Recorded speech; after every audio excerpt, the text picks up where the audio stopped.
اعوذ باللہ من الشیطان الرجیم بسم اللہ الرحمن الرحیم۔ خواتین و حضرات السلام علیکم ورحمۃ اللہ وبرکاتہ و مغفرتہ۔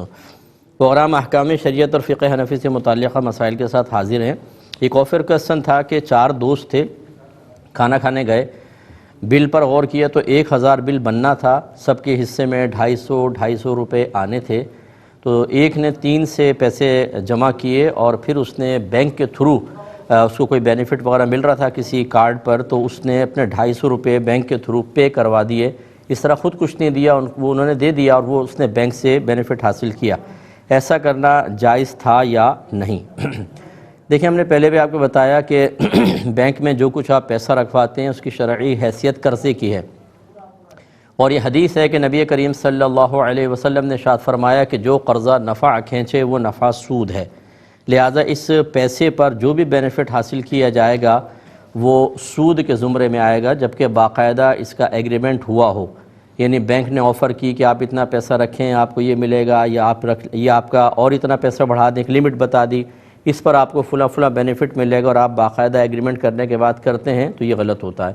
ہاں، اگر آپ نے ویسے ہی رکھا تھا پیسہ، آپ کی نیت یہ نہیں تھی، ویسے ہی بینک کو ایک پالیسی اچانک لایا اور اس نے کچھ آپ کو نفع دیا، تو اس کی الگ شرعی حیثیت ہوگی، لیکن جو باقاعدہ آپ پہلے طے کریں اور آپ کو پتہ ہے کہ اسی کے اوپر یہ بینیفٹ دیا جا رہا ہے وہ شرعاً منع ہوگا۔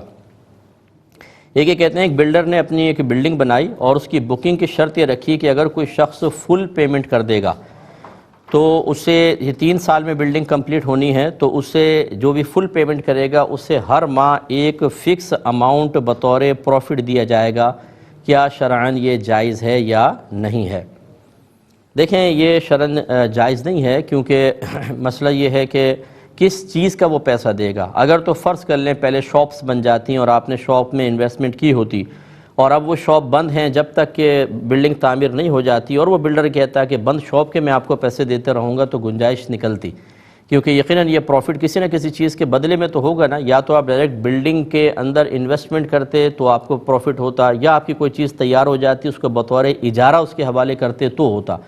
اب صرف اس بات پہ ایگریمنٹ کہ اگر آپ نے اتنا ایڈوانس دے دیا یا پہلے فل پیمنٹ کر دی تو میں آپ کو اسی میں سے اتنے پیسے دیتا رہوں گا، آپ کے پیسے میں سے دیتا رہے گا، یہ شرعاً کوئی صحیح معاہدہ نہیں ہے، کیونکہ ہمارے نبی کریم صلی اللہ علیہ وسلم نے جو مالی معاہدات کا تصور پیش کیا ہے، جیسے تجارت ہے، شرکت ہے، مداربت ہے، پھر اجارہ ہے، کرائے پر لینا دینا، اس کے علاوہ پھر قرض ہے، عاریت ہے، امانت ہے، ان سب کے تصورات، ان سب کی تعریفات، ان سب کے بارے میں تفصیلات ذکر ہو چکی ہیں۔ تو کوئی بھی ایسا معاملہ جو ان میں سے کسی میں نہیں ہوگا تو اس کو پھر صحیح نہیں کہیں گے، یا ان میں سے کسی ایک پر محمول کرنے کے لیے، کسی ایک کے تحت لانے کے لیے اس میں تبدیلیاں کرنی پڑیں گی، تب ہو سکتا ہے، لیکن بہرحال ہماری نظر میں یہ معاہدہ صحیح نہیں ہے۔ ایک یہ کہتے ہیں کہ کوئی فرض کے بعد سنتوں کے لیے جگہ نہ بدلے، تو کسی شخص نے کہا کہ ایسا کرنا گناہ ہوتا ہے، آپ کو فرض کی جگہ سے ہٹ کر سنت ادا کرنی ہوگی، کیا حکم شرع ہے؟ جس نے بھی ایسا کہا غلط کہا۔ یہ ہمارے نبی کریم صلی اللہ علیہ وسلم کی سنت کریمہ ہے کہ آپ سنت حجرے میں ادا کرتے، پھر آ کے نماز پڑھاتے، اور اکثر فرض پڑھانے کے بعد آپ حجرے میں تشریف لے جاتے اور وہاں جا کر سنن وغیرہ ادا فرماتے، یا جو بھی آپ نے نماز ادا کرنی ہوتی۔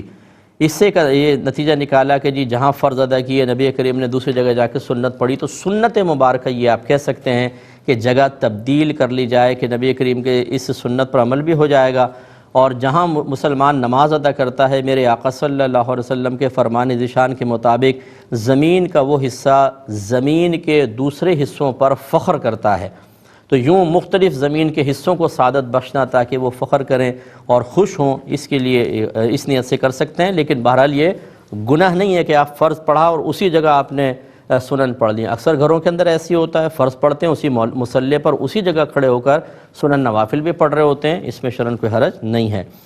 ایک بچے نے کویسچن کیا کہ اگر کفن کا کپڑا بچ جائے تو کیا اسے گھر میں رکھ سکتے ہیں؟ تو جی بالکل رکھ سکتے ہیں۔ اگر آپ کپڑا لائے ہیں، آپ نے کفن کاٹ لیا سنت کے مطابق، اس کے بعد کپڑا بچا تو حقیقتاً وہ بھی کفن تو ہے ہی نہیں، وہ تو ایک عام کپڑا ہے، وہ بالکل رکھ سکتے ہیں۔ اور فرض کر لیں اگر کفن کا ہی کوئی کپڑا نکال کے آپ رکھ لیتے تب بھی شرعاً درست تھا، اس میں کوئی حرج نہیں ہے۔ ہاں، پہنائے ہوئے کفن کو اتار لینا یہ غلط ہوتا ہے جو کفن چور کرتے ہیں، لیکن ویسے تو آپ رکھ سکتے ہیں، اس میں شرعاً کوئی حرج نہیں ہے۔ یہ کہتے ہیں اگر کسی کی اوورسیز میں باہر کے ملک میں بہت اچھی جاب ہو، لیکن وہ چاہتا ہے کہ میں اپنے کنٹری میں واپس آ جاؤں، اپنے ملک میں آ کے جاب کروں یا کاروبار کروں، تو اس کا وہاں کی اچھی جاب کو چھوڑ کر آنا شرعاً کیا حیثیت رکھتا ہے؟ غالباً ان کا ایک پوچھنے کا مقصد یہ کیا یہ ناشکری نہیں ہوگی کہ بہت اچھی جاب لگی ہوئی چھوڑ کر ادھر آ جائیں؟ دیکھیں یہ اس کا جواب محمول ہوگا یا موقوف ہوگا اس کے آنے کے مقصد پر۔ اگر تو اچھی خاصی جاب ملی ہوئی ہے، یہاں پر آئے گا نہ جاب ہوگی نہ کاروبار ہوگا، گھر کا کفیل بھی ہے، نہ نفقہ بھی اس کے اوپر لازم ہے، اور ایسے آ کے یہاں بیکار گھومتا رہے گا، کچھ بھی نہیں ہوگا، اور خواہ مخواہ اسے بوجھ سمجھ کے کہ یار اتنا کام کون کرے، وہ آ رہا ہے، تو یہ تو بہت بڑی ناشکری ہوگی کہ جب آپ کو وہاں پہ پاکستانی ہندوستان میں امید نہیں ہے جاب کی، کاروبار ترقی کرے گا نہیں کرے گا کوئی یقین نہیں، اور یہاں اللہ نے اچھی خاصی جاب دی ہوئی ہے کہ آج کل لوگوں کو جاب مل ہی نہیں رہی، اس میں پھر اچھی خاصی جاب اچھی سیلری والی، پھر یہ ناشکری کے زمرے میں آئے گا۔ لیکن فرض کر لیں اگر ایسا ہو کہ اگر فیملی ساتھ ہوتی ہے، بعض اوقات وہاں کا ماحول اتنا خراب ہوتا ہے، بعض اوقات کہ اپنے بچوں کے بگڑ جانے کا اندیشہ ہے، خود اپنے گناہ میں مبتلا ہونے کا اندیشہ، اور انسان چاہتا ہے اپنے وطن میں جا کر میں یہاں پر جاب کروں، یا بعض اوقات وہاں کا ماحول ٹھیک ہے لیکن جیسے شادی ہوتی ہے، زوجہ یہاں ہے اور شوہر باہر کے ملک میں ہے، اور وہ یہ سمجھتا ہے کہ اگر میں بہت ہی لمبا گیپ رکھوں گا تو ہو سکتا ہے میں گناہ میں مبتلا ہو جاؤں، یا زوجہ تقاضائے نفسانی کے تحت خدا نخواستہ کسی گناہ میں مبتلا ہو جائے، تو بالکل پھر اس جاب کو چھوڑ کر آنے میں کوئی حرج نہیں ہے۔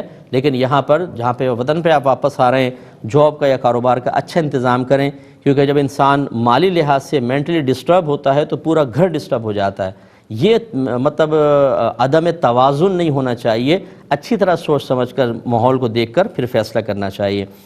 لیکن اگر بحال صحیح عذر کے بنا پر چھوڑ کر آئے گا تو ناشکری نہیں۔ ایک کالر ہمارے ساتھ ہیں، السلام علیکم۔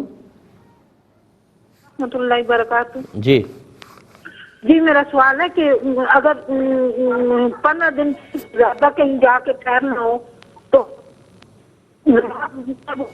پوری پڑیں گے یا قصر پڑیں گے؟ جی بہن میں بتاتا ہوں، ٹھیک ہے، میں عرض کرتا ہوں۔ ایک اور کالر ہیں، السلام علیکم۔ شاید لائن ڈراپ ہو گئی ہے، اچھا ہے، السلام علیکم۔ ڈراپ ہو گئی۔ ایک یہ بچی نے کویسچن کیا کہ ان کی نئی نئی شادی ہوئی ہے اور ابھی 1 سال ہوا ہے، یہ کہتی ہیں جو میرے پاس زیور ہے اس پہ تقریباً 1 سال گزر گیا ہے، اور وہ اتنا زیور ہے کہ جو نصاب کے برابر یعنی 7.5 تولہ سونا یا اس سے زیادہ ہے، لیکن ان کو کسی نے کہا کہ جب شادی ہوتی ہے تو شادی کے پہلے سال سونے پر کوئی زکوٰۃ نہیں ہوتی، 1 سال کے بعد ہوگی، یعنی پورا سال گزر جائے اس کے اگلے سال سے زکوٰۃ بننا شروع ہوگی، کیا حکم شرع ہے؟ دیکھیں جس نے بھی ایسا کہا بالکل غلط کہا۔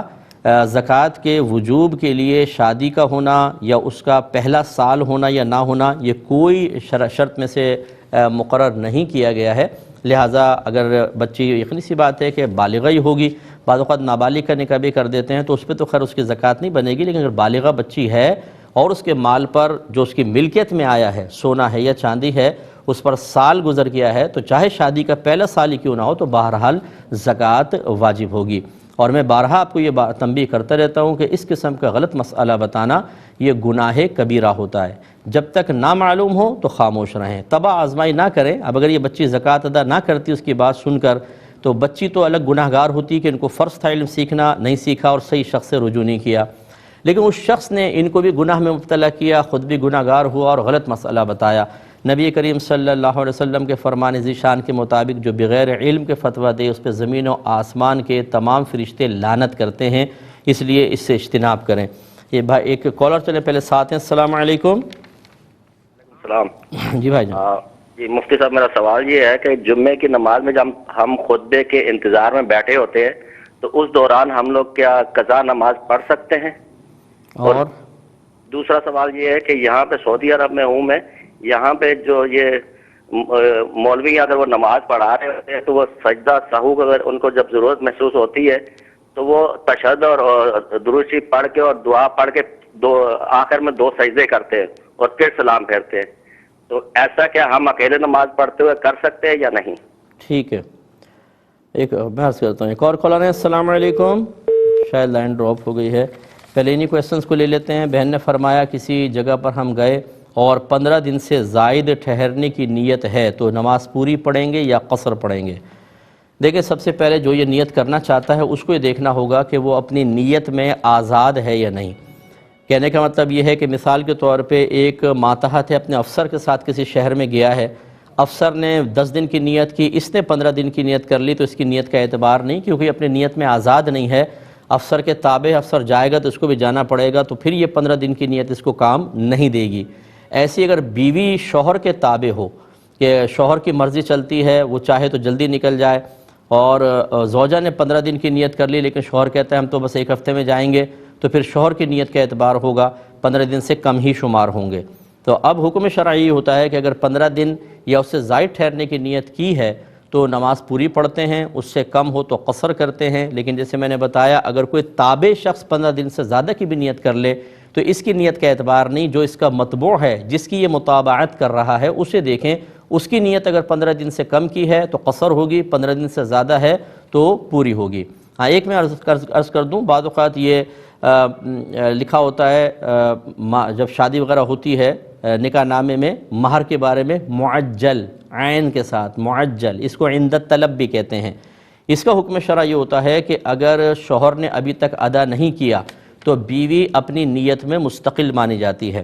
مثال کے طور پہ شوہر نے یہ عند الطلب نہیں دیا تھا مہر، کسی شہر میں پہنچے، بیوی کہتی ہے میں 15 دن ٹھہروں گی، شوہر کہتا ہے ہفتہ، تو اب یہ بیوی کی نیت کا اعتبار کیا جائے گا، کیونکہ اگر شوہر نے مہر معجل نہ دیا ہو تو عورت سفر پہ ساتھ جانے سے اپنے آپ کو روک سکتی ہے، لہٰذا اب وہ نیت پہ مستقل ہے، اس کا اعتبار ہوگا۔ لیکن اگر شوہر نے مہر معجل دے دیا تھا یا معجل حمزہ والا تھا، دوسرا والا کہ جب کبھی میعادی جس کو کہتے ہیں یا موت کے وقت دیا جاتا ہے، تو پھر شوہر کی نیت کا اعتبار ہوگا۔ ایک مختصر سا بریک لیں گے، ہمیں یقین ہے آپ ہمارے ساتھ ہی رہیں گے۔ بسم اللہ الرحمن الرحیم۔ پہلے 2 کالرز ہیں۔ السلام علیکم۔ وعلیکم السلام۔ جی بھائی جان۔ میرا یہ سوال ہے، میں نے اپنی بیوی کو 6 ماہ پہلے 1 نوٹس طلاق کا بھیجا تھا، جی، تو پھر اس کے بعد میں نے رجوع نہیں کیا، کیا وہ نکاح موجود ہے یا ختم ہو گیا ہے؟ ٹھیک ہے بتاتا ہوں۔ ایک اور کالر ہیں۔ السلام علیکم۔ وعلیکم السلام مفتی صاحب۔ جی، میرا یہ سوال ہے کہ اگر ستارے دکھنے کے بعد نماز مغرب ادا کی جائے تو نماز مکروہ تحریم ہوتی ہے، تو کیا یہ صحیح ہے؟ اور میرا یہ سوال تھا کہ اگر وتر میں دعا قنوت پڑھنا بھول گئے تو کیا کریں گے؟ یعنی رکوع میں چلے گئے یا یاد تھا قیام میں؟ نہیں، اگر وتر میں دعا قنوت پڑھنا بھول گئے تو کیا کریں گے؟ چلو بیٹا بتاتا ہوں، ٹھیک ہے۔ ایک کویسچن کیا تھا کہ جمعے کی نماز میں ہم بیٹھے ہیں، ابھی خطبہ ہونا ہے، اس کے انتظار میں، تو کیا قضا نماز پڑھ سکتے ہیں کہ نہیں؟ تو پڑھ تو سکتے ہیں، لیکن آپ نے چونکہ سعودیہ سے غالباً یہ کال کی ہے تو وہاں ایسا ہوتا ہے کہ جیسے ہی زوال آفتاب ختم ہوتا ہے، ظہر کا وقت شروع ہوتا ہے، تو فوراً اذان ہوتی ہے اور فوراً خطبہ ہوتا ہے۔ اس کا مطلب یہ ہے کہ آپ اگر شروع میں آ کر بیٹھ گئے اس سے پہلے، تو ابھی زوال کا وقت چل رہا ہے، تو آپ کیلنڈر وہاں پہ دیکھیے گا، نماز کے اوقات کے کیلنڈر مل جاتے ہیں، اس میں ایک خانے میں لکھا ہوتا ہے دحوہ کبریٰ، دوسرے میں لکھا ہوتا ہے وقت ظہر یا زوال آفتاب اور پھر وقت ظہر۔ تو یہ جو دحوہ کبریٰ اور وقت ظہر، ان کے درمیان جو وقت ہے یہ زوال کا وقت ہوتا ہے، اس میں کوئی نماز نہیں پڑھ سکتے۔ وہاں چونکہ بالکل اول وقت میں نماز ادا کی جاتی ہے، اس لیے زوال کے ختم ہوتے ہی فوراً متصلاً اذان اور اس کے بعد جماعت ہو جاتی ہے، بلکہ بعض نے تو یہ بھی بتایا کہ بعض اوقات زوال کے وقت میں پہلی اذان ہو جاتی ہے۔ تو خلاصہ کلام یہ ہے کہ اگر آپ وہاں پہ آ کے انتظار میں بیٹھ گئے تو پہلے یہ دیکھ لیں کہ زوال کا وقت تو نہیں چل رہا، اگر چل رہا ہے تو پھر تو آپ ادا نہیں کر سکیں گے، اگر نہیں چل رہا، ظہر کا وقت شروع ہو چکا ہے اور ابھی خطبے میں دیر ہے، تو بالکل آپ قضا نماز ادا کر سکتے ہیں۔ ایک یہ کہتے ہیں کہ یہ سعودیہ میں انہوں نے کسی کے پیچھے نماز پڑھی تو ان پہ کہتے ہیں وہاں کے جو امام حضرات ہوتے ہیں ان پر جب سجدہ سہو لازم ہوتا ہے تو وہ آخر میں پہلے سجدہ سہو کرتے ہیں پھر سلام پھیرتے ہیں، تو کیا ہم بھی اکیلے میں ایسا کر سکتے ہیں؟ دیکھیں، اگر آپ امام اعظم ابو حنیفہ رضی اللہ تعالی عنہ کے مقلد ہیں یعنی حنفی ہیں، تو ہمارے نزدیک طریقہ کار یہ ہے کہ التحیات پڑھنے کے بعد، یعنی اگر سجدہ سہو واجب ہے تو قاعدہ اخیرہ میں التحیات پڑھنے کے بعد سیدھی جانب سلام پھیریں گے اور پھر 2 سجدے کریں گے، اس کے یعنی وہ سجدہ سہو، اس کے بعد جو ہے وہ التحیات وغیرہ پڑھ کے نماز کو ختم کریں گے۔ وہ امام شافعی رضی اللہ تعالی عنہ والا طریقہ ہے، تو حنفی مقلد کو اپنے امام کا ہی طریقہ اختیار کرنا چاہیے، تو لہٰذا آپ جماعت میں ہوں یا اپنے گھر میں ہوں، آپ کو اسی طریقے سے فقہ حنفی کے مطابق عمل اختیار کرنا چاہیے۔ یہ بھائی نے فرمایا، نوٹس کا میں بتاتا ہوں، لیکن ایک کالر ہیں۔ السلام علیکم۔ وعلیکم السلام ورحمۃ اللہ. جی بھائی. حضور محمد ابو بکر قادری بکر سے عرض کر رہا ہوں جی. جی ماشاء اللہ. میرے 3 مختصر سے سوال ہیں، لیکن سب سے پہلے میں آپ کا شکریہ ادا کرتا ہوں کہ آپ جو ہے نا قیمتی وقت میں سے ہمیں ٹائم دیتے ہیں، چونکہ چھوٹے چھوٹے مسائل ہوتے ہیں جو ہمیں معلوم نہیں ہوتے. چلیں آپ سوال کریں. جی جی جی حضور، سوال یہ ہے کہ پہلا سوال، ہم دھوبی کے پاس کپڑے بھیجتے ہیں دھونے کے لیے، تو کیا ان کپڑوں میں ہم نماز پڑھ سکتے ہیں؟ کیونکہ اکثر دھوبی حضرات کو کپڑے دھونے کے شرعی احکامات معلوم نہیں ہیں. ٹھیک ہے. اور اسی طرح میرا دوسرا جو سوال ہے وہ ہے کہ کفن پر کلمہ طیبہ لکھنا شرعاً جائز ہے؟ باقاعدہ روشنائی سے. جی جی. چلیں. اور تیسرا سوال ہے کہ اگر 3 فرض یا 4 فرض ہم پڑھ رہے ہوں جماعت کے ساتھ، تو پہلی 2 رکعتوں میں قرات ختم ہو جاتی ہے، اگر تیسری رکعت میں اگر قرات شروع کریں تو پیچھے مقتدی حافظ قرآن ہو نہ ہو، تو وہ کیسے امام صاحب کو اس بات سے روکیں کہ آپ اس میں نہیں پڑھ سکتے؟ جی چلیں. اور بس سر، تھینک یو. جی میں عرض کرتا ہوں. ایک اور کالر ہیں. السلام علیکم. وعلیکم السلام ورحمۃ اللہ وبرکاتہ. جی سر مظہر عباس لالیہ سے بات کر رہا ہوں. جی. میں نے یہ پوچھنا ہے کہ یہ جو انشورنس ہوتی ہے یہ کروانی چاہیے یا نہیں کروانی؟ اور چلیں میں انشاءاللہ جواب دیتا ہوں. یہ بھائی نے فرمایا کہ میں نے اپنی زوجہ کو 6 ماہ پہلے طلاق کا نوٹس بھیجا تھا اور پھر میں نے رجوع نہیں کیا، تو میرا نکاح باقی ہے یا نہیں ہے؟ دیکھیں، جو طلاق کا آپ نے نوٹس بھیجا اس میں یہ دیکھیں کہ کتنی طلاقیں لکھی ہوئی تھیں. اگر تو 3 طلاقیں لکھی ہوتی ہیں، جیسے اکثر ایسی ہوتا ہے کہ 3 طلاقیں ہوتی ہیں اور اس پہ آپ نے سائن کر دیا تھا، تو پھر تو یہ تینوں طلاقیں واقع ہو گئیں. اب حلالہ کے بغیر رجوع ممکن نہیں ہے. اور فرض کر لیں اگر 1 طلاق کا نوٹس تھا کہ آپ نے 1 طلاق اس میں لکھی تھی، تو بالکل گنجائش تھی. اگر آپ دوران عدت یعنی اس نوٹس کے لکھوانے کے بعد 3 حیض کے اندر زوجہ سے رجوع کرنا چاہتے تو بغیر نکاح کے ساتھ رہ سکتے تھے. لیکن اب چونکہ 6 مہینے گزر چکے ہیں تو اب آپ کو جدید نکاح کر کے ساتھ رہنا ہوگا. لیکن یہ موقوف ہے اس بات پر کہ آپ یہ پہلے دیکھیں کہ نوٹس میں طلاقیں کتنی لکھی تھی. 3 ہوں گی تو کوئی گنجائش نہیں، 1 یا 2 ہوں گی تو ابھی رجوع کی گنجائش ہے. یعنی رجوع کی گنجائش سے مراد ابھی آپ نکاح کر کے ساتھ رہ سکتے ہیں. لیکن یہ نکاح کرنے سے سابقہ طلاقیں ختم نہیں ہوں گی. 1 دی تھی تو 2 رہ گئیں، 2 دی تھیں تو اب 1 رہ گئی ہے، اور 3 تھیں تو میں نے آپ کو بتائی دیا کہ وہ حلالہ کے بغیر ممکن نہیں ہے. ایک ہی کہتے ہیں کہ یہ کہا جاتا ہے کہ اگر مغرب میں اتنی تاخیر ہو گئی کہ ستارے نکل آئے تو مکروہ تحریمی ہے، یعنی حرام کے نزدیک ہے. کیا یہ مسئلہ ٹھیک ہے؟ جی یہ پہلے زمانے کے اعتبار سے ٹھیک ہے، کیونکہ اس وقت اندازہ موسم کو دیکھ کر، ماحول کو دیکھ کر ہی کیا جاتا تھا.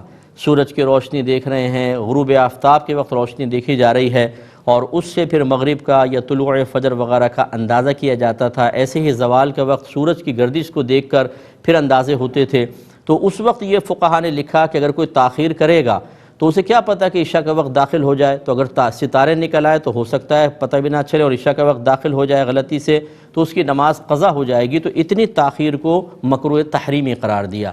لیکن آج کل کے دور میں بڑے زبردست قسم کے ایپس وغیرہ آ گئے ہیں. اسی طرح کیلنڈرز وغیرہ آپ کو نماز کے اوقات کے مل جائیں گے جن میں عشاء کا وقت لکھا ہوتا ہے. اب اگر آپ اس سے پہلے نماز ادا کر لیں بالکل ٹھیک ہے، چاہے ستارے نکل آئیں بہت سارے، آپ کی نماز پر کوئی فرق نہیں پڑے گا. اور اب اس کو مکروہ تحریمی قرار نہیں دینا چاہیے. ایک ہی کہتے ہیں کہ اگر کوئی دعائے قنوت وتر میں بھول گیا تو کیا حکم شرع ہوگا؟ جواب دیتا ہوں، لیکن ایک کالر ساتھ ہیں. السلام علیکم. وعلیکم السلام. جی مفتی صاحب، میں محوش بات کر رہی ہوں ہری پور سے. جی میرا آپ سے یہ سوال ہے کہ اگر ہم اپنا تلفظ ٹھیک کرنے کے لیے یوٹیوب سے قرآن پاک کی تلاوت سنیں اور اس کے ساتھ ساتھ ہم پڑھتے رہیں تو ایسا کرنا شرعاً جائز ہے؟ ٹھیک ہے. اور بس یہی ہے. ایک اور کالر ہیں. السلام علیکم. وعلیکم السلام ورحمۃ اللہ. مفتی صاحب کیا حال ہے؟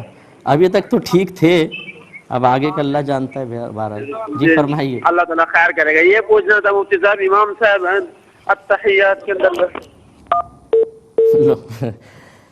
چلیں اللہ خیر ہی کرے گا. دعائے قنوت اگر کوئی بھول جائے تو یہ دیکھا جائے گا کہ جیسے مثال کے طور پہ فوراً رکوع سے پہلے یاد آ گئی تو پڑھ کر پھر رکوع کریں گے. لیکن اگر رکوع میں یاد آئی یا اگلے کسی جگہ جا کر یاد آئی تو آخر میں سجدہ سہو ہوتا ہے کیونکہ اس کی تکبیر بھی واجب ہے اور خود دعائے قنوت پڑھنا واجب ہے، اور ترک واجب پر سجدہ سہو ہوا کرتا ہے. یہ کہتے ہیں اگر ہم نے دھوبی کو کپڑے دیے تو کیا اس کے پاس سے جو کپڑے واپس آئے ہیں انہیں پہن کے نماز پڑھ سکتے ہیں؟ کیونکہ اکثر دھوبی شرعی احکام نہیں جانتے ہیں. دیکھیں اس میں بنیادی اصول تو یہ ہوتا ہے کہ پاک کپڑے دیں گے تو پاک واپس آئیں گے، ناپاک کپڑے دیں گے تو ناپاک واپس آئیں گے۔ وجہ اس کی یہ ہے کہ اگر آپ نے پاک کپڑے دیے تو یہ تو یقین ہے کہ کپڑے پاک ہیں، آپ دھوبی کے پاس پہنچے تو آپ کو شک ہوا کہ یار پتہ نہیں ہو سکتا ہے ناپاک بھی دھل گئے ہوں، تو وہ شک آپ کے اس یقین کو زائل نہیں کر سکتا، کیونکہ یہ بنیادی اصول ہے کہ الیقین لا یزول بالشک، یقین شک سے زائل نہیں ہوتا، تو کپڑے پاک آئیں گے۔ لیکن اگر آپ نے ناپاک کپڑے دیے تو آپ کو یقین ہے کہ یہ ناپاک ہیں، اب وہاں پہ گئے، اب اس میں ہو سکتا ہے اس نے بہت اچھے انداز سے دھوئے ہوں اور پاک ہو گئے ہوں، لیکن وہ مشکوک ہوا، تو وہ شک بھی اس یقین کو زائل نہیں کر سکتا، اس لیے ناپاک دیے تو ناپاک واپس آئیں گے۔ ہاں اگر آپ کو پتہ ہے کہ وہ کس طرح دھوتا ہے، اگر آپ کو یقین ہے کہ وہ اتنا پانی بہاتا ہے کہ نجاست اگر ہو بھی تو وہ بہہ جائے، یا پھر وہ دھونے کے بعد 3 مرتبہ خود نچوڑ لیتا ہے یا مشین میں ڈالتا ہے، سپن کر لیتا ہے 3 مرتبہ اتنا کہ کوئی قطرہ پانی کا اس میں رہتا ہی نہیں ہے، اچھی طریقے سے سپن کر دیتا ہے، تب بھی پاک۔ تو اگر آپ نے اس طریقہ جانا ہے تب بھی پاک، یعنی پاک کرنے کا صحیح طریقہ ہے تب بھی پاک ہوں گے، پاک دیے تب بھی پاک ہوں گے۔ لیکن اگر آپ کو طریقہ وغیرہ معلوم نہیں تو ناپاک دیے ہوئے کپڑوں کو ناپاک ہی سمجھیں، انہیں گھر میں اگر آ جائیں تو ان کو بالٹی سسٹم سے دوبارہ پاک کریں اور پھر یوز کریں۔ ایک مختصر سا بریک لیں گے، ہمیں یقین آپ ہمارے ساتھ ہی رہیں گے۔ بسم اللہ الرحمن الرحیم۔ ایک یہ کویسچن کیا تھا کہ اگر کفن کے اوپر کوئی کلمہ طیبہ لکھے تو کیا شرعی حکم ہوگا؟ دیکھیں بہت سے علماء نے اس کی یقیناً اجازت دی ہے، اکابرین نے کفن پر لکھنے کو جائز بھی کہا ہے، لیکن بہرحال ہر ایک کا اپنا اپنا نقطہ نظر ہو سکتا ہے، اس میں بعض نے منع بھی کیا ہے اور ہم بھی اسی بات کے قائل ہیں کہ کفن پہ نہ لکھا جائے۔ اسی طریقے سے اگر کوئی تحریر ہے جیسے عہد نامہ وغیرہ وہ کفن کے اندر رکھ دیتے ہیں، وہ بھی اس طرح نہ رکھا جائے، بلکہ اس کو پلاسٹک کوٹنگ کرا کے دیوار قبلہ کو تھوڑا سا کھود کر اس کے اندر رکھوا دیا جائے، اگر برکت حاصل کرنی ہو، جیسے کہ اکابرین سے بعض چیزیں ثابت ہوتی ہیں تب، ورنہ یہ کوئی سنت نہیں ہے کہ اس عہد نامہ رکھنا۔ ہاں تبرکات بزرگان دین رکھنا، جیسے کہ کئی صحابہ کا بارے میں منقول ہے، انہوں نے نبی کریم صلی اللہ علیہ وسلم کے منہ مبارک یا ان کے ناخن مبارک جو ہیں وہ اپنے کفن میں ساتھ رکھنے کا عرض کیا، اسی بنا پر بعض اوقات یہ اجازت دی جاتی ہے، لیکن ویسے مطلب نہ ہی کریں تو بہتر ہے۔ وجہ اس کی کیا ہے کہ عام آدمی جو نہ حافظ ہے نہ عالم ہے نہ کوئی اس کے بہت زیادہ اچھے اعمال ہیں، عمومی طور پہ ان کا بدن پھٹ جاتا ہے اور گلتا ہے، سڑتا ہے، اور اس میں پھر وہ کلمہ طیبہ، اللہ کا نام، دیگر چیزیں وہ آلودہ ہوں تو مناسب نہیں لگتا۔ اس لیے اگر برکت ہی حاصل کرنی ہے تو اس کے چونکہ متبادل ذرائع موجود ہیں جس میں کسی کو کوئی اعتراض بھی نہیں کر سکتا، کوئی انگلی نہیں اٹھا سکتا، وہ طریقے اختیار کریں تو انسب ہے۔ اس کے باوجود اگر کوئی لکھنا چاہتا ہے تو ٹھیک ہے، پھر اس کی مرضی ہے۔ ہم نے دونوں صورتیں آپ کے سامنے ذکر کر دی ہیں۔ یہ کہتے ہیں کہ اگر کوئی فرض کی 4 فرض یا 3 فرض جیسے ادا کر رہے ہیں اور امام صاحب غلطی سے تیسری میں کھڑے ہو کر قراءت بلند آواز سے شروع کر دیں تو کیا حکم شرع ہوگا؟ دیکھیں اس میں لقمہ دے سکتے ہیں آپ، لقمہ دیں، کیونکہ اس میں خاموش سری قراءت ہوتی ہے، اس میں جہر نہیں ہوتا ہے، تو اس لیے مقتدی لقمہ دے، سبحان اللہ الحمدللہ کہہ دے، امام صاحب کو یاد آ جائے گا، تو اس میں کوئی حرج نہیں ہے۔ انشورنس جو ہے وہ بارہا میں نے آپ کو عرض کیا کہ اگر کوئی کسی ادارے سے وابستہ ہے اور ادارے کی پالیسی ہے یا گورنمنٹ کا قانون ہے کہ جتنے امپلائی ہوں گے انشورڈ ہوں گے، تو پھر تو انشورنس اپنے ہاتھ میں نہیں ہے، وہ ادارہ کر رہا ہے، تو اس انشورنس کروانا بھی صحیح ہے اور اس کے بینیفٹس حاصل کرنا بھی درست ہوگا، کیونکہ وہ ڈائریکٹ اس شخص نے نہیں کروائی۔ لیکن خود انشورنس وغیرہ کروانا یہ اس کو مطلب بہت سے علماء ہم سمیت منع کرتے ہیں کہ اس میں جوئے کا بھی پہلو ہے، اور اس کے علاوہ اس میں مطلب دھوکہ دہی بھی بعض اوقات ہوتی ہے اور دیگر مسائل ہوتے ہیں، خلاف شرع شرائط ہوتی ہیں، اس لیے اجتناب کیا جائے تو بہتر ہے۔ ایک یہ کہتی ہیں کہ اگر کسی نے اپنے تلفظ ٹھیک کرنے ہوں تو وہ جیسے سوشل میڈیا پہ کوئی قرات وغیرہ سنے اور ساتھ ساتھ اس کے دہرائے، تو کیا یہ شرعاً جائز ہے؟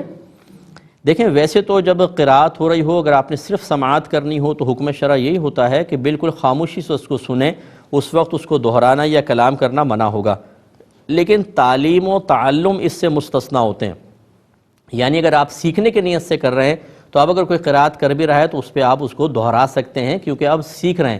جیسے مدرسے کے اندر آپ دیکھیے کہ ویسے بلند آواز سے قرآن پاک سب کا مل کر پڑھنا جیسے قرآن خوانیوں میں عمومی طور پہ رائج ہے، یہ جائز نہیں ہے، یہ گناہ ہے کہ سب کے سب بلند آواز سے اونچی اونچی آواز سے پڑھ رہے ہوں، کیونکہ وہ تلاوت قرآن ہے۔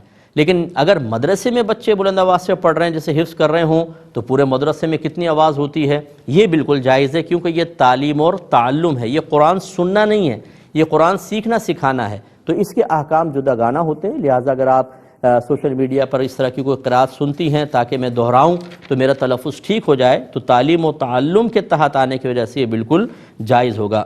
ایک بھائی نے کویسچن کیا کہ ایک بہن ہے، انہوں نے ماشاءاللہ نیک ہیں، 2 سال تک انہوں نے قرآن پاک تجوید سے پڑھا اور خوب اچھی طرح سیکھا، اب وہ ایک مدرسے میں جا کر بچوں کو وہاں قرآن پڑھانا چاہتی ہیں، پڑھا بھی رہی ہیں، لیکن ان کے شوہر کا ان کا گھر سے باہر نکلنا اور وہاں جا کے پڑھانا پسند نہیں ہے، وہ اس کو ناپسند کرتے ہیں، روکتے ہیں، لیکن وہ بہن گھر کے سارے وغیرہ کام وغیرہ پورے کرتی ہیں، حقوق ادا کرتی ہیں، پھر جا کے پڑھاتی ہیں، تو اگر کیا وہ عورت شوہر کی اجازت کے بغیر شوہر کی ناپسندیدگی کے ساتھ جا کے پڑھائیں گی تو جائز ہے یا گناہ گار ہوں گی؟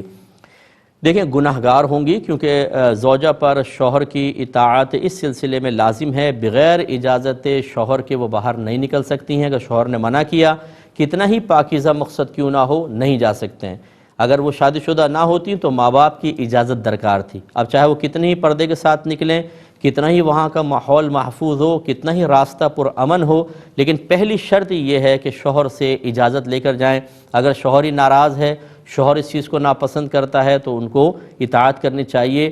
اب چونکہ متبادل ذرائع بھی آ گئے ہیں، آن لائن پڑھا لیں، بہت مطلب یہ کہ اس کے ذرائع ہیں، یہ ضروری تو نہیں ہے کہ شوہر کو ناراض کر کے اس کی ناپسندیدگی کے ساتھ اس وجہ سے گھر کا ماحول خراب کر کے پھر وہاں جا کر وہ سمجھے کہ میں دین کی خدمت کر رہی ہوں اور اللہ تبارک و تعالی کا قرب مجھے حاصل ہوگا، ایسا نہیں ہے، وہ گناہ گار ہوتی رہیں گی۔ یا تو شوہر کو پیار محبت سے راضی کریں اور یا پھر شوہر کی بات مانتے ہوئے دوسرا طریقہ تدریس اختیار کریں، یہ ان پر واجب ہے۔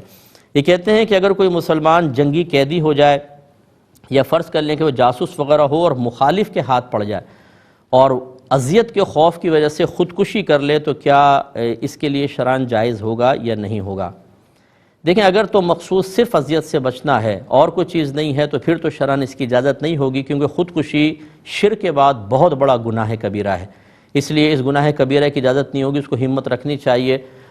لیکن اگر اس طرح صورتحال ہو کہ اس کے پاس کچھ راز ہیں جیسے جنگی راز ہوتے ہیں اور دیگر، اور اذیت دینے کی بنا پر اس کو یقین ہے کہ میں کبھی نہ کبھی ہمت ہار جاؤں گا اور وہ جنگی راز ظاہر ہوں گے اور اس کی وجہ سے ہمارے ملک کو بہت بڑا نقصان ہوگا، ایسی صورت میں یہ تو نہیں کہوں گا کہ اس کے لیے خودکشی کرنا جائز ہے، لیکن اگر وہ کر لیتا ہے کیونکہ 2 ضرر اس کے سامنے جمع ہو گئے، ایک ہے جان جاری ہے یا وہ جان کو خودکشی کر رہا ہے، اور دوسرا اس پہ ہزارہا جانیں موقوف ہوتی ہیں بعض اوقات، کیونکہ ایسے سینسٹیو کچھ راز ہوتے ہیں، اگر وہ ظاہر ہو جاتے ہیں، بڑے حساس چیزیں ہوتی ہیں تو بہت بڑا علاقہ اڑایا جا سکتا ہے، تباہ کیا جا سکتا ہے، نقصان بہت بڑا ہو سکتا ہے، تو ایسی صورت میں امید ہے کہ اللہ تبارک و تعالی اس سے درگزر فرمائے گا، ایسی صورت میں وہ اپنے آپ کو ہلاک کر سکتے ہیں۔ اور اکثر ہوتا ہے ایسے ہی ہے، جو اس طرح کے جاسوس وغیرہ ہوتے ہیں ان کو ٹریننگ ہی دی جاتی ہے کہ جب آپ پھنسیں تو اپنے آپ کو ہلاک کر لیں، کوئی کیپسول وغیرہ رکھا ہوتا ہے یا کوئی اور چیز زہریلی سوئی وغیرہ ہوتی ہے تو اس کی گنجائش نکل سکتی ہے، جبکہ ایسا سینسٹیو معاملہ ہو۔ یہ کہتے ہیں کہ میں دبئی کی ایک کمپنی میں کام کرتا ہوں، ہمارے جو کارٹریج وغیرہ آتی ہیں اس کے کارٹنز ہوتے ہیں تو یہ عمومی طور پہ باہر کچرے میں پھینک دیے جاتے ہیں، تو مالک کو پتہ نہیں ہوتا، جو ہم نیچے والے لوگ ہوتے ہیں ریسائیکل کمپنی کو وہ کارٹنز اچھی قیمت میں بیچ دیتے ہیں، تو یہ ہمارا اس کا پیسہ لینا شرعاً کیسا ہے؟ دیکھیں یہاں 2 صورتیں 2 چیزیں ہیں، ایک بات تو یہ کہ چونکہ پہلے اس کو پھینکنا ہی ہے، وہ گویا کہ کچرا ہے، اور کچرا اگر کوئی پھینک دیتا ہے آپ اٹھا کے اس کو سیل آؤٹ کر کے اس سے پیسہ کما لیتے ہیں تو ٹھیک ہے، جیسے یہ کچرا اٹھانے والے کتنے لوگ ہوتے ہیں، اس جہت سے تو یہ بالکل جائز نظر آتا ہے۔ لیکن دوسرے جو آپ نے کہا کہ مالک کو معلوم نہیں، اس کے لا علمی کے اندر ایسا کام ہو رہا ہے، تو یہ ہو سکتا ہے کہ مالک کو معلوم ہو تو وہ خود بیچے اور کمپنی کو فائدہ پہنچائے، اپنے آپ کو ذاتی فائدہ لے، تو اس لیے بہتر یہ ہے کہ اس کمپنی سے اجازت لے لی جائے، انہیں بتایا جائے بلکہ کہ بھئی اس طریقے سے یہ بکتے بھی ہیں، اگر آپ اجازت دیتے ہیں تو ہم بیچ لیں، امید ہے کہ اتنا زیادہ بھی اس میں نفع نہیں ہوگا، تھوڑا بہت ہوگا، ہو سکتا ہے کمپنی اجازت دے دے تو بہت اچھا ہے کہ اجازت لے کر کیا جائے۔ اس قسم کے مسائل میں اپنے آپ کو مالک کی جگہ رکھیں، اگر آپ کی کمپنی ہوتی اور آپ کے امپلائی آپ سے پوچھے بغیر اس طرح چیزیں بیچ رہے ہوتے، چاہے وہ کچرے کی کیوں نہ ہوتا، لیکن اگر آپ کو پتہ چل جائے تو آپ خود بیچ کر نفع کماتے، تو کیا آپ اس کی اجازت دیں گے؟ اگر دیں گے یا آپ سمجھتے ہیں کہ وہ صحیح میری علم میں بھی کرتے رہیں تو ٹھیک، پھر چل جائے گا، لیکن اگر ایسا نہیں ہے تو پھر مالک جو اپنے لیے پسند کر رہے ہیں وہ مالک کے لیے بھی پسند کریں۔ یہ کہتے ہیں کہ والدہ کا انتقال ہوا، ان کے ملکیت میں ایک مکان تھا، والد صاحب نے دوسری شادی کی اور وہ مکان اپنی دوسری زوجہ کے نام کر دیا، ہم مانگتے ہیں تو حصہ نہیں دیتے اس میں، تو ہم نے والد صاحب کے خلاف کورٹ میں کیس کر دیا ہے۔ تو اس طرح اپنا حق حاصل کرنے کے لیے والد کے خلاف کیس کرنا کیا یہ شرعاً جائز ہے کہ نہیں ہے؟